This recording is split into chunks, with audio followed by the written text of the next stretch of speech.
গামলাটা দুধটা ঢালিয়ে দিলি, তারপরে চা পাতা দিলি 3-4 চামচ, তারপর একটু হড়ার ঘচর করে লাড়িয়ে দিলি হালকা করে, তারপর ঢাকা দিলি।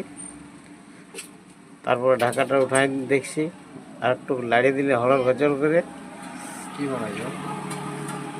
এই যে চা তৈরি হচ্ছে, ইয়ার পরে হালকা করে দেখছি ফুটতে দেওয়ার অপেক্ষায় আছে।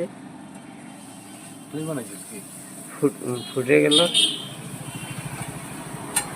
এবার আরেকবার ঢাকাটা ওখানে দেখছি, হ্যাঁ উবলে গেল। এবার 2-4 বার হড় গজল করে হিলাইন দিলে, তারপরে হালকার মধ্যে দিয়ে দিলি কফি পাউডারটা, হালকা 2-4 বার লাড়িয়ে দিলি, 2-4 বার ফেটে নিয়ে তারপরে চা রেডি হয়ে গেল।